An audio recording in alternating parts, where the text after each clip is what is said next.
This is National Native News. I'm Jill Freitas. Governor Mike Dunleavy issued a disaster declaration Monday for 2 interior Alaska communities after they were inundated with severe ice jam flooding. The declaration covers the areas of Chalkyitsik on the Black River and Hughes on the Koyukuk River. Jeremy Zidek is a spokesperson for the State Division of Homeland Security and Emergency Management. He says almost a dozen homes became flooded in Chalkyitsik, but the situation is especially dire in Hughes.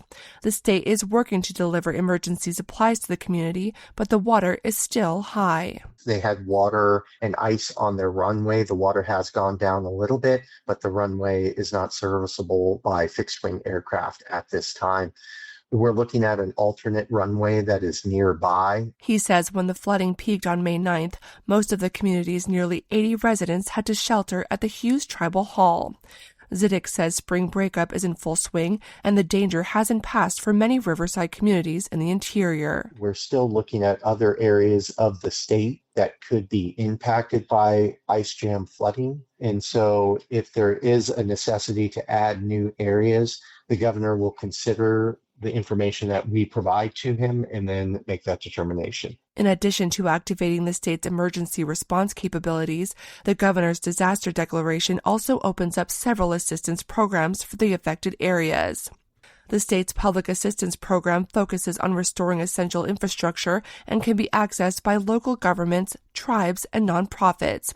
And its individual assistance and temporary housing programs can help individuals and families recover from flood-related property damage. Zidek says the state will release more information about those programs in the coming days. This story was provided by KUAC's Shelby Herbert. On Wednesday, a House committee met to review President Trump's funding proposal for the Interior Department. As KJZZ's Gabrielle Pietrasio reports, a Southern Arizona congresswoman took that opportunity to talk about the recent destruction of a sacred border wall site. Interior Secretary Doug Burgum testified that federal officials apologized to the Whānaufa Nation weeks after a border wall contractor bulldozed Las Playas in Taglio, a 1,000-year-old archaeological site along the U.S.-Mexico boundary. This is a super unfortunate thing that happened. But Congresswoman Adelita Grijalva stressed words aren't enough. I mean, unfortunately, once it's destroyed, you can't undo that.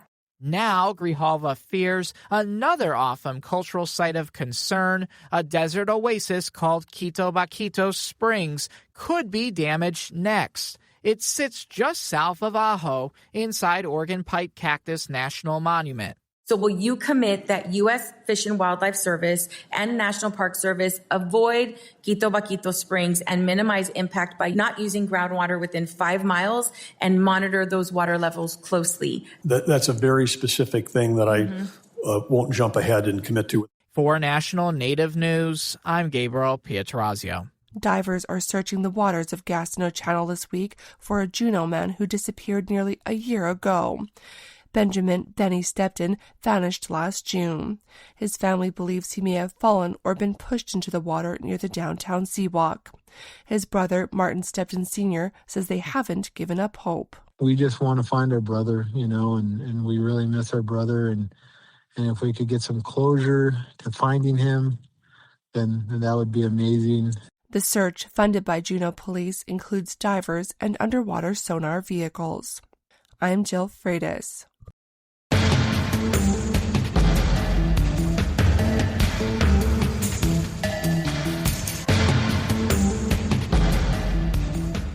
National Native News is produced by Kawanak Broadcast Corporation with funding by the Corporation for Public Broadcasting. Support by Sonosky Chambers Law, championing tribal sovereignty and Native American rights since 1976. From opioids litigation to treaty rights to tribal self-governance. With offices in Washington, D.C., New Mexico, California, and Alaska. Sonosky Chambers Law. Hear that? Tribal college faculty do so much. One can't say it all here. Nothing but respect. Visit mostthoroughdescription.com. The American Indian College Fund supports this program.